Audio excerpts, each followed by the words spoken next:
So this is my music story.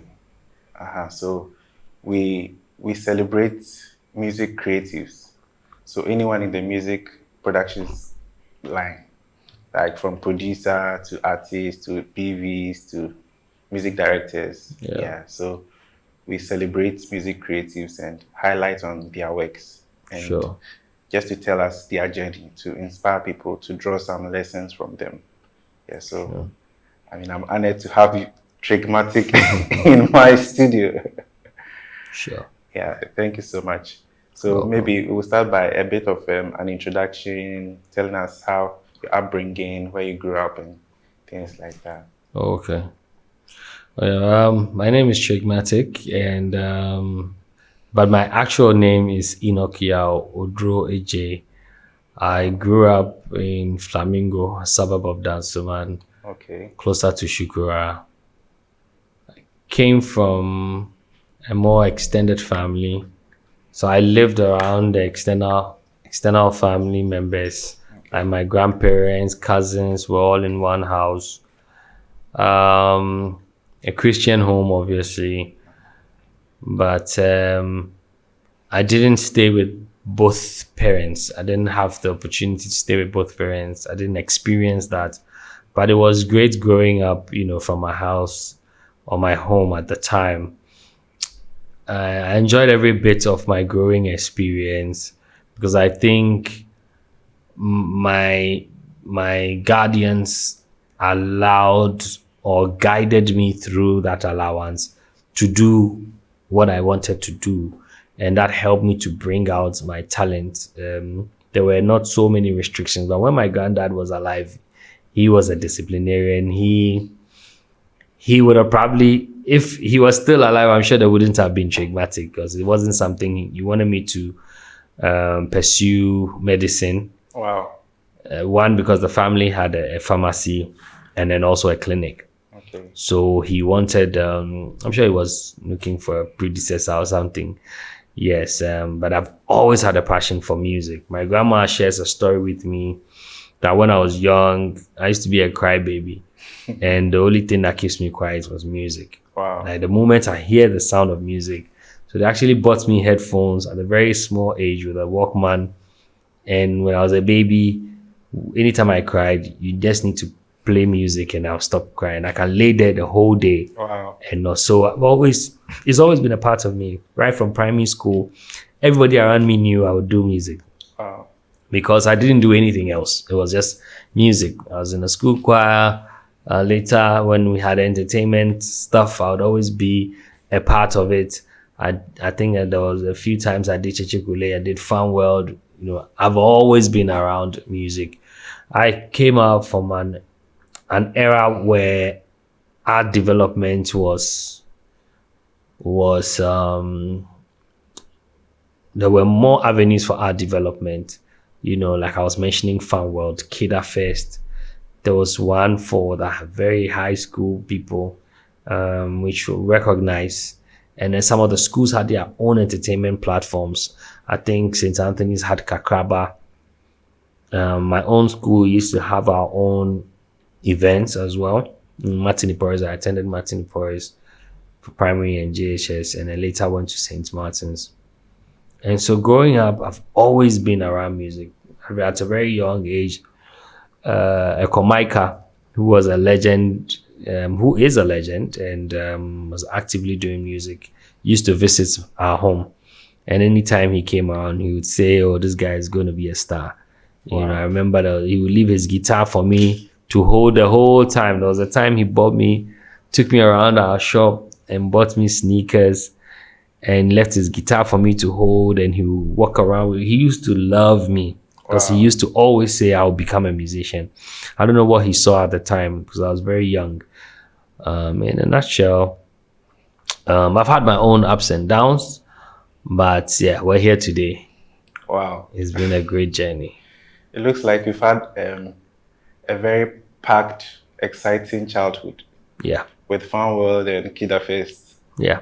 Wow. Do you remember the first time you were asked to sing or rap as a child? As a child, well, my mom's house or my mom's family, they all sing. Okay. And I'm saying, I mean, they sing beautifully. Wow. I have cousins who are amazing singers. Some sing better than I do. But there's no rapper. I'm the only rapper. I'm the only rapper that can sing also in the family. But they all sing beautifully from my mom's side. I don't remember the exact time, but I just remember there was a time I moved to an auntie's house in Winneba, and one of my cousins that had always been a singer used to rehearse with the choir. So I happened to join, and I think it was one of the very first times that I sang to an audience. Okay. Ever since, I've been doing it repeatedly, even as a child. Okay. You know, there's sometimes people's weddings in the neighborhood, they'll make me sing. Wow. I used to have childhood pictures with headphones on, with a mic, with a big mic in front of me, and me being a child, maybe birthdays. Sometimes they'll say, "Oh, come and sing, come and sing, come and sing." Wow. But my first, I think, attempt to be on a stage will be Fun World. Okay. After I had rehearsed so many times with a group from my former school, we decided to. First, we were two separate groups. Okay. And we went, and you know, at the time, Fun World would break your heart. We went so many times, you will not be picked. Okay. Till you eventually get picked. And that's what I'm talking about, art development. There used to be a man there, Mr. Koto, and he will listen to you, you rehearse mic technique, your attitude on stage and what have you. If it sucks, he used to be on top of the bed. They would throw your cassette for you and shout next, you know, so you know you have not made it. I used to feel that it would take me time for people to accept me because I knew I was good, but whenever I went somewhere to do something, I really didn't like my own voice. Okay. You know, so I was very hard on myself, but that helped me to push further into music. I don't remember the first day, but I remember some of these early days, all the things some other events. Wow. So you're talking about you not being comfortable with your own voice. Yeah. Wow. So how did you grow out of that insecurity? Was that the only insecurity you had about yourself as an artist, or there was more? Well, when I was growing up, there were a few family challenges.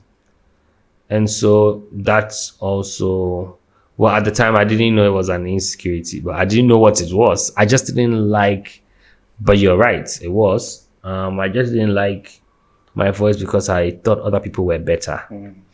Sometimes I'll do a song with somebody and the person's verse would sound better than mine, you know. And at the time, we used to record on cassettes. So, I mean, it's not like we thought it would go anywhere. We all were just trying to put our talents out. But there were so many stages to perform at the time. Unlike now, if you were in a neighborhood, like in Dansuman, there was Club 250 had their own stage. Sometimes Gold House would put up events. There were so many. There was this other place too in Dansuman. Even King Solomon, they used to have events there. King Solomon was the first time I saw Tic Tac. Wow. Today Tick. At the time, he used to have a different name. And he was in a group with a guy called Basem. They were, I think, Natty Strangers. Okay. You know, at the time, there was Natty Strangers, Mensa, today Mensa and One Love. Okay. And a few other, look, let me tell you, there's no artist who's big or who's been big that didn't go through a process. And especially in our time, we had similar experiences because these platforms were there for us to access. And so there was quality in performance and quality in production and what have you. Apart from me not liking my voice when I was younger, maybe sometimes I felt left out because some of the times I found myself around maybe rich kids. Well, I don't know if they were rich, but yeah, they looked nicer.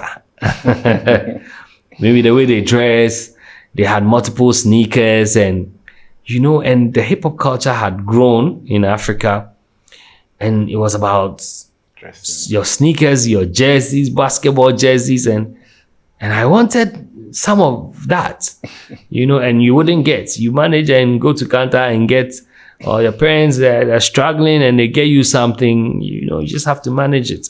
And sometimes, geez, you felt like you were not accepted because you didn't look like them. You didn't. So some of us had no choice than to master our crafts because it was the only thing that would still get us added to the pack. Apart from our crafts, they won't call you because maybe they think that they can align with you when it comes to fashion or when it comes to status and what have you. But they know that you have a few friends or a few people around you that say you are talented. So, let him come along. Let can come along. And then in the end, we know that he can rap. Last, when something happens and you have to display talent, they know that, so yeah, but I was a very confident person. Besides me not enjoying my voice and some of these little, I never stayed back. I didn't have what they had, but I never held myself from participating, being loud in school, and doing whatever I had to do. I think growing up, I've become quieter. Wow. When I was younger, I was very loud. I was telling one of my guys on our way here, that he should be hard, because I was always out there pushing for one thing or the other. Yeah. Wow. So how did you grow out of those insecurities to be hard and as in ground yourself in the space? So like I was saying, that's why I'm saying that I never saw them as insecurities because it never held me back. Okay. So I think an insecure person will be maybe too hard on themselves. Yeah. For me, it was maybe a desire to be perfect vocally. Okay. It wasn't about, I didn't hate myself. I just, would think, I could have said this better. Thankfully, I don't have that now. I mean, I think it's a battle of the mind that everyone needs to conquer. Sometimes you accept your flaws and you move on. Sometimes you accept your greatness also and you move on. Well, you see, my neighborhood was too tough for softness. Yeah. So eventually you will come out of it but then also I think my circles helped me. I had friends that made me feel like the superstar. Okay. Even when I didn't have a record out. But I was also very good. And I started off as a battle artist. Okay. A battle rapper. And I would win most of my battles. So I would not go alone. I go with the guys. Okay. So the friends around me, always like, Charlie, hey, that kind of thing. So yeah, those words, grew my confidence and my belief, self-belief. I think that, I must be honest, that circle was helpful. I like that. So even when you maybe you didn't have enough to draw from yourself, there were people around you who believed in you and saw the greatness in you. Wow. So and you were mentioning about the legend artist who saw that who told you you'd be a star. Yeah. What were some of the influences that you had growing up that maybe has helped you shape your music craft or who you are today? Wow. It's a tall list. Growing up, influences. Well, I'd say my challenges, because then they became lyrics for my songs. Wow. And I have an incredible story, by the way, and so a tough story. Wow. But I won't give all that away because I'm shooting a biopic. Okay. And so, yeah, but it's a grass to grace type of story. That's on the side. I was also lucky to have had a house where people from the creative space would visit every now and then. Okay. I don't know how my granddad knew them, but some of the guys from Akan Drama, those times they'll come around. Ajos and Co. They used to visit my granddad. There was a man who was into films that used to come to our place. My school really supported music or arts. So today, the laboratory, he was one of my teachers in primary school. He used to teach us flute and drums. So that also helped. And I'm talking about Martin De Porres. Okay. And then, like I said, there were avenues for talent development.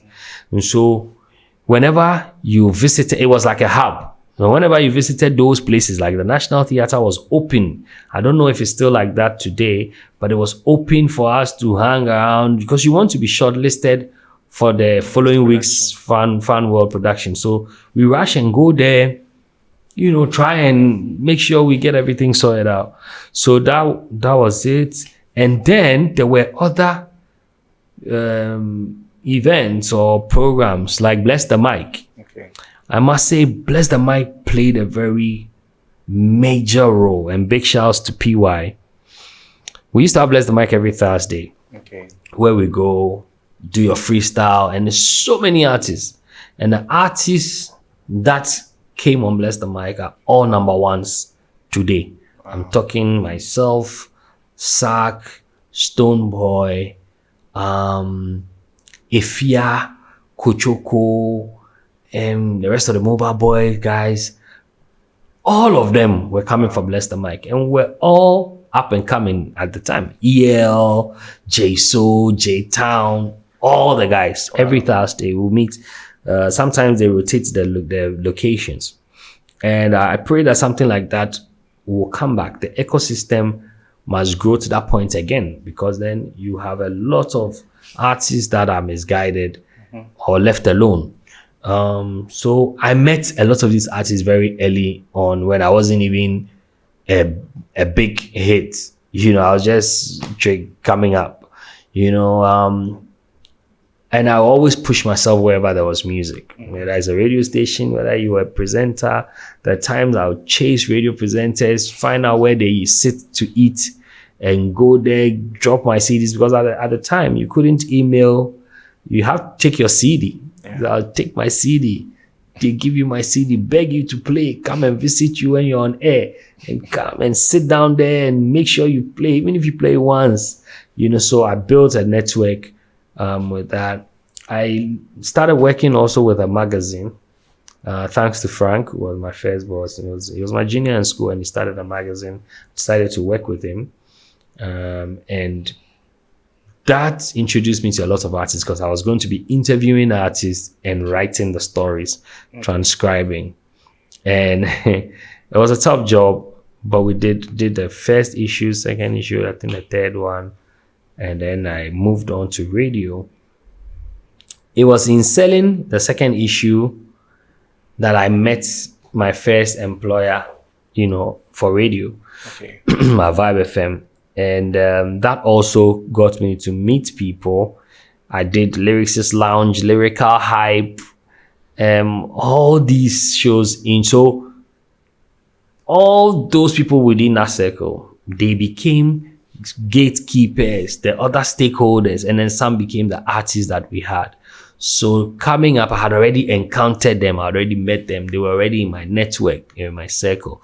And so it was easy for me it wasn't easy, but it gave access for me to move to the next level. And then God has also been good. One of the few people that will also say, when you give Trigmatic a microphone, he's still gonna make it work, even if it's not working. As Reggie Rockstone. Wow.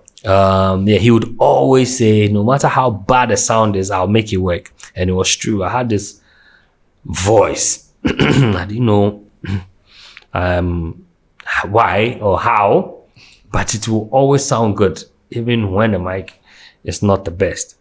There were also the likes of Hubert, Ubit, who's a sound engineer, one of the amazing sound engineers. The mastering guy. The mastering guy. Wow. And I used to go to his studio all the time. In fact, he was the first person that introduced me to Hammer.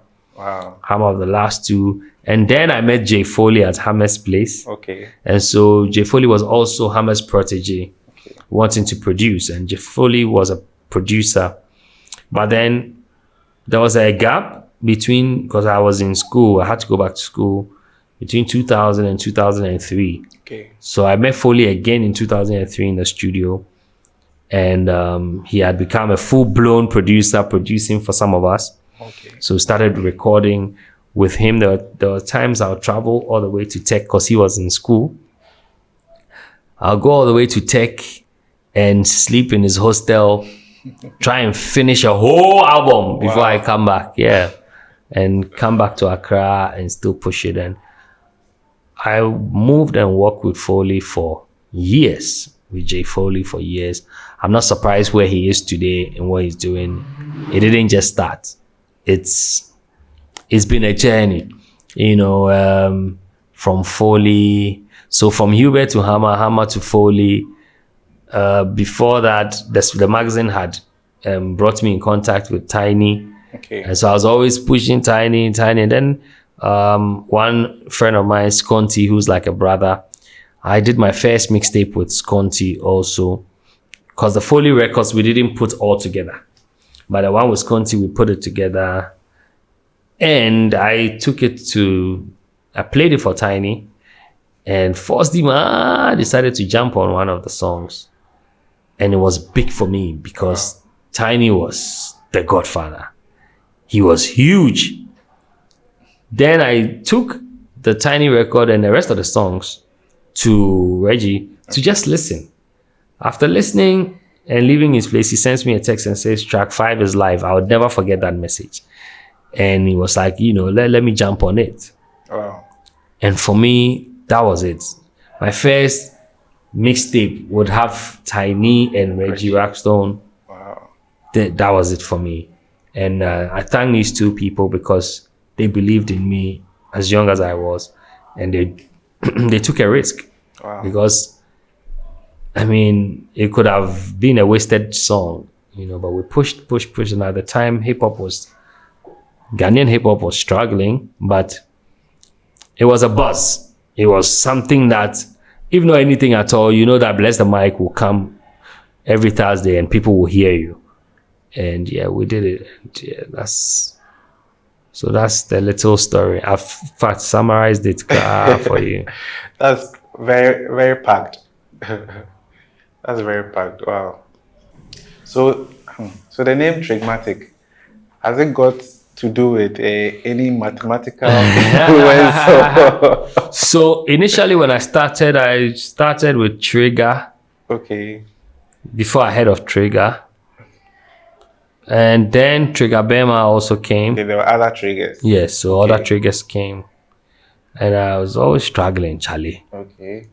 How I go make my own unique, presence. So that wasn't a headache for me. I went with a friend to an interview at Radio Universe and Abbas, and today he's not to music. And when he was doing his freestyles, I don't know what happened, but he just said, my friend can also rap. I didn't go for the interview. I was sitting in the corner. Yeah. Company. Then the guy drops an instrumental and I go bam, bam, bam, bam, bam. And at the time it was DJ Mo. Now he's into politics. Okay. He's on radio, but as a political analyst or something. Okay. Amazing guy. Amazing. He opened the doors for me on media. And then he asked, so after all that hot rap, it's like, what's your name? Yeah, I couldn't think of anything.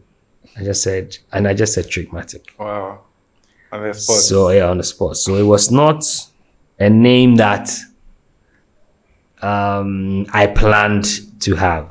It just came. Wow. Just said Trigmatic, and it became a household name. After that interview, Barbie, who was on Vibe FM but was on campus at the time, walked into or called Mo and said no, she wanted to have me on her show on the weekend on Vibe. Wow. And then that's how I went on there. So Trigmatic.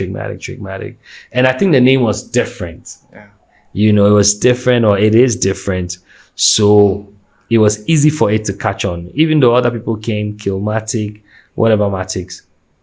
But I was the originator and it has stayed. So yeah, it wasn't easy to floor it. Wow, it's a solid name though. Thank you. Wow. So what has been some of the highlights of your build up and your career? What has been some of the, if you can share some with us? Okay, if you say highlights, you mean what, successes or what? Successes, memorable moments. Or memorable moments. Or memorable stages that you feel that they are important to you. So many.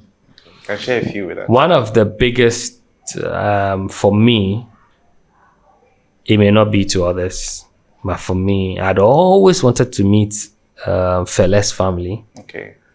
And the biggest stage for me at the time, or the biggest moment, one of the biggest moments when they called me, or when I had push, and they called me. In fact, the very first time I reached out, and they said they'll get back to me. And then when they actually got back to me and said, oh, you can come. So that would be Celebration in Nigeria.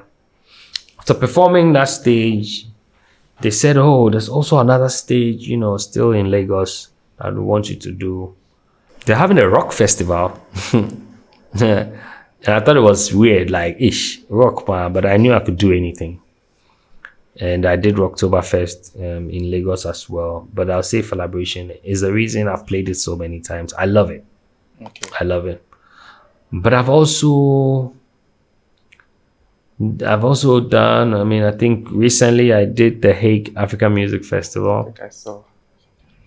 That was beautiful. I loved it. Another will be a High Life Day in Switzerland. Okay. In Switzerland, that was also good. But some of the high moments for me, performing with the likes of Akable, performing together with Akable, I think was great. And then my show, Sajifo's Nights, when I was performing and Jay Adolfo was there. Wow. And that show was in honor of him. And when I was performing, and Ebo Taylor was there. Wow. And that show was in honor of Ebo Taylor. I'd also say Ebo Taylor's festival in Salt Pond. It meant so much to me because I revere him so much. Wow. And so when he called and he said, you know, the other things that will not be stage related, like having to have him endorse that I use a sample of his for a song. I'm talking about Ebo Taylor. Okay. For me, it's everything. Wow. Being able to score soundtracks for film that, and by the way, on the 4th of February is going to be premiering on Amazon and Apple TV.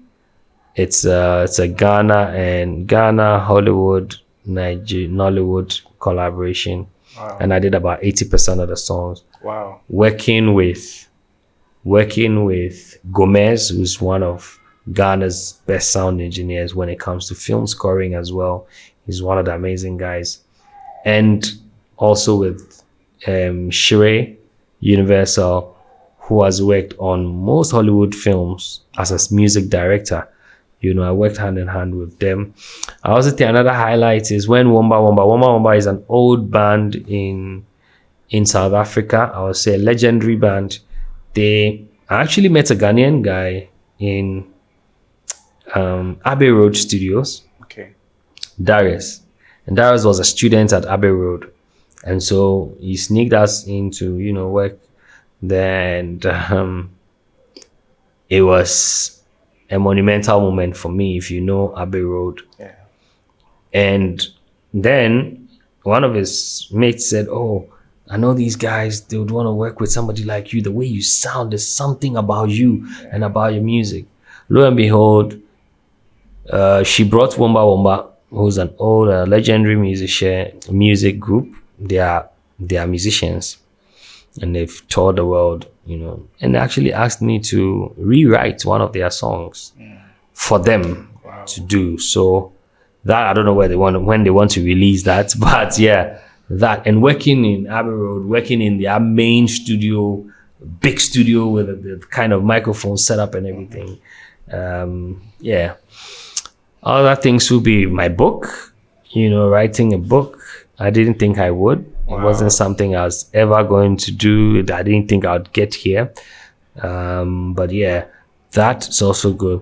I think the first one will be winning Best Rapper. Okay. I must forgive me. Best Rapper of the Year. It was something I've always wanted to win. Okay. Because I started off more as a rapper, and I've always wanted to win. I remember Chami Kwame met me at the National Theatre during the time, and he said, "Oh, this year, I know say you go take him, but next year I will take him," and it happened as predicted. And I went together with my grandmother because I wanted her to see that all the years I've put into the work, Charlie, is paid off. So Best Rapper, and then later, which year was it? It was 2010. Okay. Then I took Best Special Effects Foresight TV Music Video Awards, and then I took Record of the Year. That's also another big one for me. I've always won a Record of the Year. For which song? For Usikenti. Okay. Yeah, Usikenti. And then I also Best Collaboration with Hetty Greats. Okay. Took that one as well. And then Songwriter of the Year. Took that one as well. And then for which song? I can't seem to remember the particular song. Wow. But then also Songwriter, I won another one with Greater Accra Music Awards. Okay. Also, I don't know. I wasn't in Ghana when the award came. And then last year, 40 under 40 for music education. That has been the height of it for me. That particular award means so much because when I started my music education program and following the journey, I didn't think anybody would pay attention to it. I mean, people still don't, even the parents that are benefiting from it. But we will get there as a country. It just reminded me that consistency and hard work pays. That was a big one for me, 40 under 40, because I won it just around my 40th birthday. Wow. So it means it'll be the only time I can win that award. And so it meant so much to me. And then, like I said, my book, finally my book. The Lion's Aid. The Lion's Aid, yeah. Wow. That's so packed. Yeah. I mean, I miss other things. That's so packed. There's so many things I may be skipping. At a point, I was ambassador for Food for All. Okay. Through that program, we touched lives. Wow. So many across the length and breadth of this country. When it comes to touching of lives, I've done so many of that. Like I said, my music program, Matic Music Club, has been running for 7 years. Wow. And so, yeah, it's been running for 7 years, and it's been self-funded. Oh. No funding whatsoever. And it's an active part of the Global Leaders Program. You can check it out. Global Leaders Program is a program that gives education, a master's program to people within the music industry, but people who have a degree. Okay. It's a program, it's a Harvard, Duke, Cambridge, all the, they call them Ivy League schools.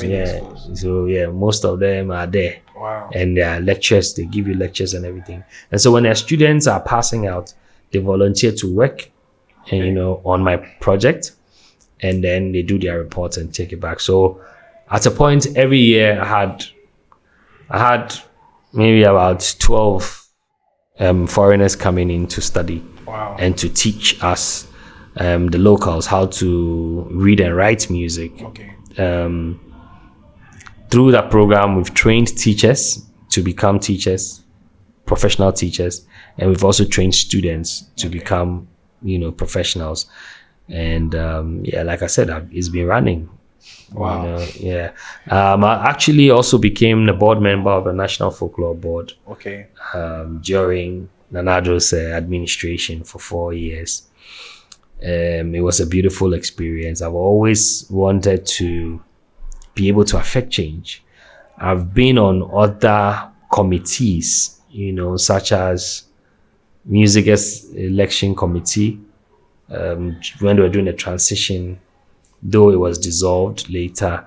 I've also worked closely with the Creative Arts Agency when it came to putting together a policy, also putting together the curriculum for the creative arts. Okay.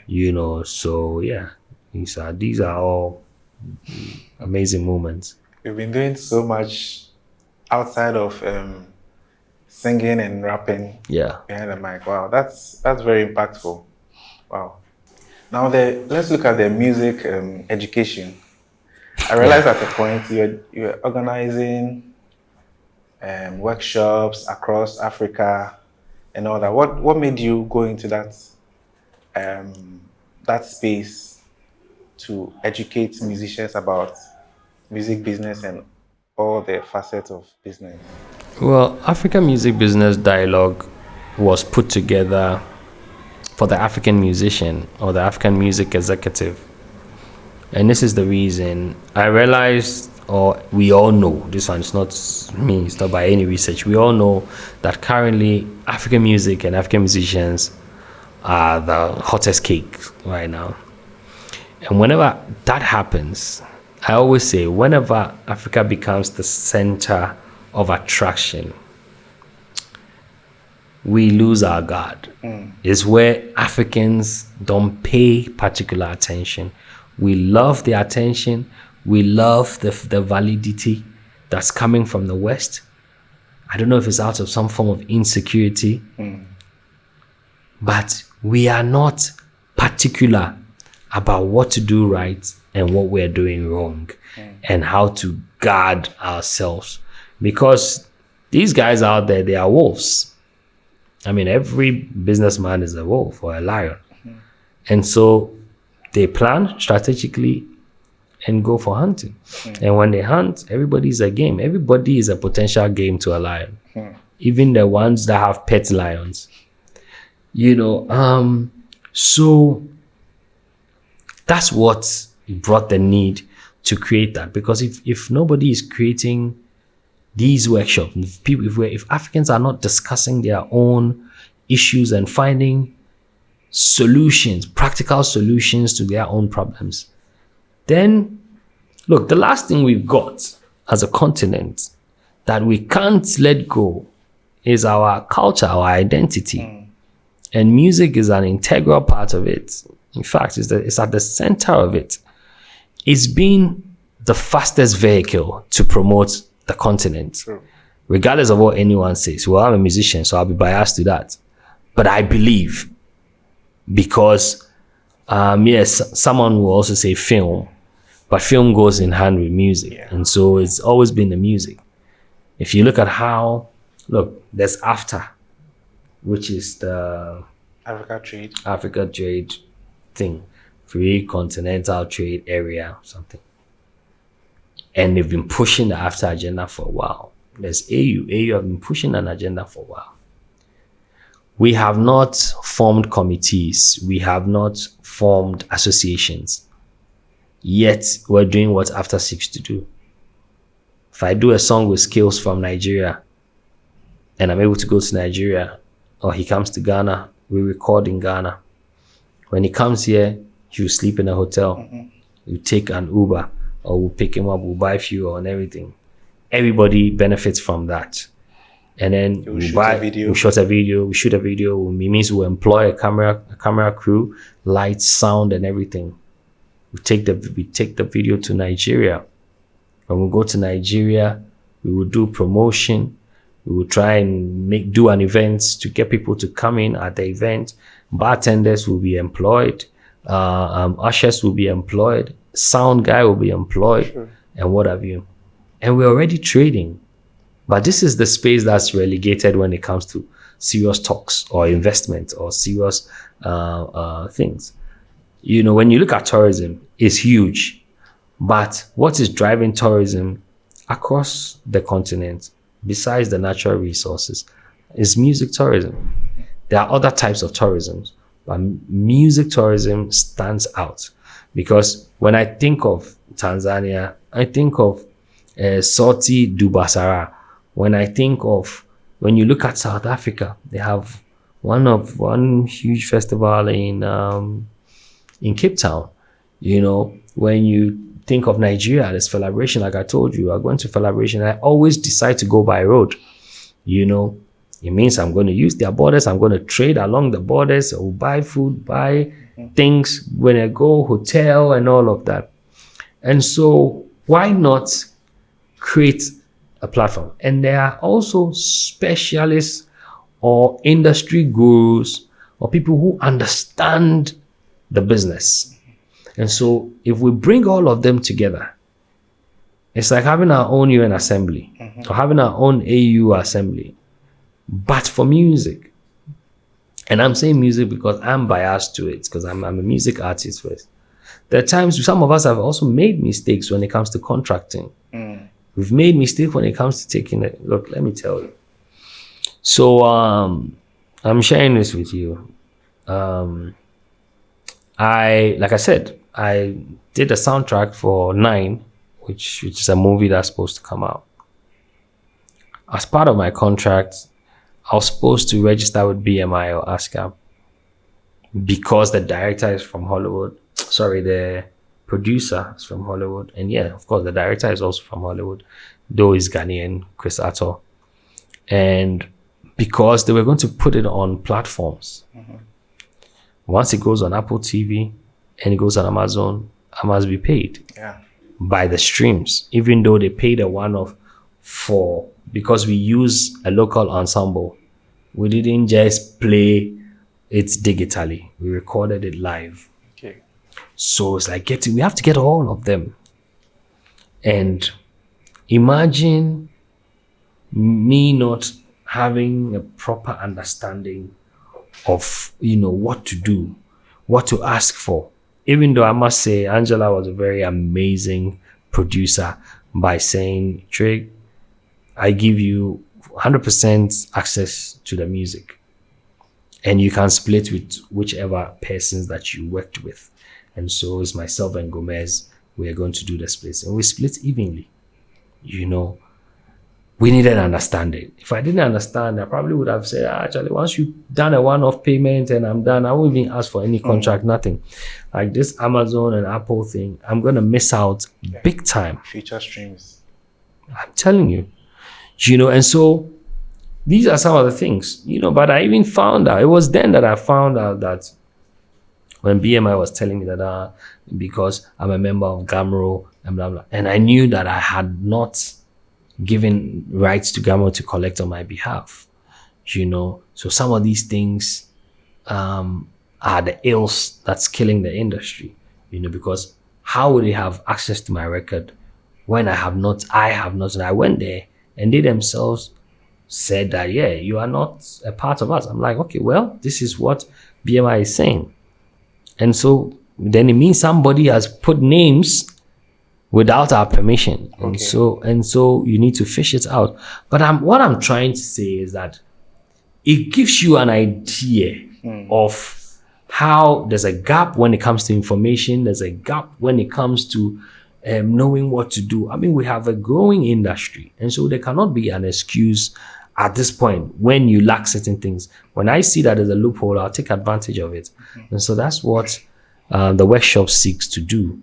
Discuss some of these things, discuss opportunities also around bring industry stakeholders together to also bond and grow a larger, because we can't work in silos any longer. Yeah. We have to go as a unified pack. True. And so that's and it's coming on again this year. Last year we did it together with GIPC. Okay. This year we're hoping that the new government will join hands with us as well, and and touch music lives. Wow.